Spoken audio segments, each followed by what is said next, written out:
నేను కూడా ఎక్కడ పెడతారు ఓకే రెడీ సార్ భలే ఉంది సార్ జాతరలో గుడిలో ఉంటుంది. ఇప్పుడు అసలు విషయం ఏంటంటే సార్ మీ దగ్గర ఒక కంప్లైంట్ బాక్స్ కూడా వచ్చి ఉంటుంది. అవును సార్. మీరందరూ కంప్లైంట్లు రాశారు ఆల్రెడీ. సార్ మీరు రాసిన కంప్లైంట్స్ నుంచి 2 కంప్లైంట్స్ సెలెక్ట్ చేశారు బిగ్ బాస్. ఓకే. తేజ ఇప్పుడు అక్కడికి వచ్చి తన మీద ఉన్నటువంటి కంప్లైంట్స్ అతను చదువుతాడు. Okay sir. తేజరా నీ పేరు మీద మాత్రమే తీసుకో. అవును సార్. నబీల్ ఎవరి పేరు మీద ఉన్న కంప్లైంట్ వాళ్ళకి ఇచ్చేసి నేను చెప్పినప్పుడే చదవాలి. ఓకే. తేజ నీ మీద ఉన్న ఫస్ట్ కంప్లైంట్ ఏంటి? ఏ విషయం గురించి అయినా తను మాట్లాడదలుచుకుంటే వాటిని మాట్లాడేసి అక్కడి నుంచి వెళ్ళిపోతాడు. పక్క వాళ్ళు చెప్పేది వినిపించుకోడు. I am right, I am correct,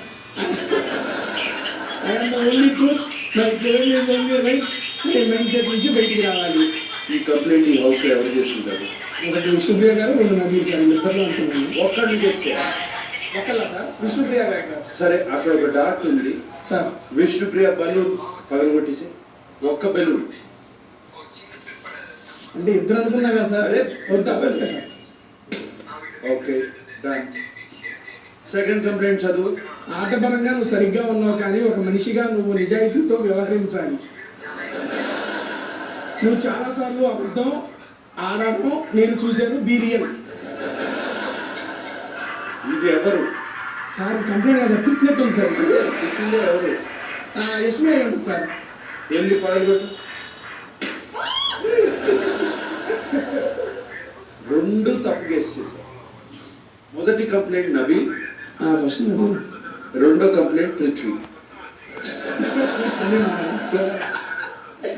sir నేను తెలుసుకుంటాను, నాకు తెలియదు, అందుకే నవీన్ అనుకున్నాను ఫస్ట్ది. రెండోది నేను అసలు నిజంగా గెస్ట్ చేయలేకపోయాను సార్. నబీల్ నీకు ఎందుకు అలా అనిపించింది? అనిపించింది ఏంటి సార్, చాలా సార్లు అయింది కాబట్టి రాశాను సార్. చెప్పి వెళ్ళిపోతా ఉంటాడు. చెప్పి వెళ్ళిపోతాడు. నేను చెప్పేది ఉండదు. ఆయన చెప్పేది నాకు తెలుసు sir. Purely this is my personal opinion. నిన్న విష్ణుప్రియతో గేమ్ లో కూడా అక్కడ ఈయన పాయింట్ ఏదో చెప్పేసింది సార్, వాటర్ ఆయన ఏదో పడేసినప్పుడు. దాని తర్వాత విష్ణుప్రియ ఏదో చెప్తూ నేను వెళ్ళిపోతానే ఉన్నాను నడుచుకుంటా. ఓకే, అర్థమైందా? అర్థమైంది సార్. పృథ్వీ నువ్వెందుకు చెప్పావు? అసలు గేమ్ పర్ఫెక్ట్ ఉన్నారు సార్, బట్ కొన్ని మిస్టేక్స్ చేస్తారు. దాన్ని అబద్ధంలో కవర్ చేసుకుంటాడు మిస్టేక్స్ చేసి. నువ్వు నిజాయితీ లేదన్నా. అది ఆయన ప్రకారం నా ప్రకారం personal point of view. Okay done. అది లేదనేది నా అభిప్రాయం సార్. నీ అభిప్రాయం నీది. అవును సార్. యష్మిక, అన్ప్రెడిక్టబుల్ గా ఉండడం వల్ల తనను నేను నమ్మలేను. చాలా త్వరగా ట్రిగర్ అవుతుంది, అది నాకు నచ్చదు. గౌతమ్. అయితే పెన్ తీసుకెళ్ళి గౌతమ్ దిగు. నెక్స్ట్ కంప్లైంట్ లేదు. నేను ఇండివిజువాలిటీ కనిపించట్లేదు.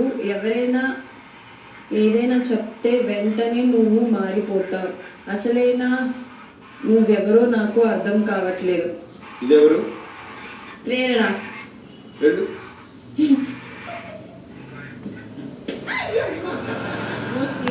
2 కేసులు తప్పు. అయ్యయ్యో. మొదటి కంప్లైంట్ ప్రేరణ, రెండో కంప్లైంట్ రోహిణి. ఓకే, ప్రేరణ చెప్పు. టీ షర్ట్ గేమ్లో ఒక సెకండ్ నీ చేతికి వచ్చినప్పుడు ఒక రిలీఫ్ వచ్చింది. అబ్బా యష్మి చేతికి వెళ్ళింది, ఇట్స్ ఓకే అని తీసుకోవడానికి వెళ్తే ఇమ్మీడియట్లీ చింపేయండి అని స్టార్ట్ చేసావు.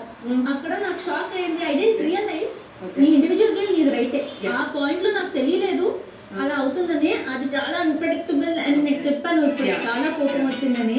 నాకు అందరినీ చింపాలి అని ఆ బిగ్ బాస్ నుంచి ఆ ఇది రాగానే నేను ఫిక్స్ అయిపోయాను. ప్రాబ్లీ అది ఎవరితో నేను డిస్కస్ చేసుకోలేదు. అందుకే ఫస్ట్ టీషర్ట్ ప్రేరణదే రావడం ప్రేరణకు అలా అనిపించిందేమో. బట్ అది మధ్యలో వచ్చినా నేను అలాగే ఆడేదాన్ని. నెక్స్ట్ వన్ ఇస్ అది రోహిణి. ఫన్ యాంగిల్ మస్తు నచ్చుతుంది. బట్ గేమ్స్ లేకపోతే వాళ్ళ ఫాదర్ రాకముందు పేరెంట్స్ వీక్ అవ్వక ముందు వరకు తను ఒకలా ఆడింది. ఓకే, చేంజ్ చేసుకోమన్నాక కొన్ని చేంజ్ చేసుకుంది. ఇండివిజువాలిటీ అంటూనే మళ్ళీ ఇమీడియట్గా ఆ సపోర్ట్ కానీ లేకపోతే సిచ్యువేషన్స్ తగ్గట్టు ఆ చేంజెస్ రావడం వల్ల నాకు ఏది కరెక్ట్ ఏది నువ్వు అనేది అర్థం కాలేదు అన్న పాయింట్. అంటే అప్పుడే వాళ్ళతో ఫైట్ చేస్తావు ఇమీడియట్గా కొంచెం అక్కడే ఆ ఫైట్ నిజమా లేకపోతే ఏంటి అనేది నాకు క్లారిటీ లేదు. నేను అక్కడ జస్ట్ సంచాలకుగానే బిహేవ్ చేశాను. అది మీ opinion. But Gautam, camera conscious ఉండకు, కెమెరాతో కన్నా మనుషులతో ఎక్కువ మాట్లాడు, ఫుడ్ విషయంలో మిగతా వారి గురించి కూడా ఆలోచించు, ఫుడ్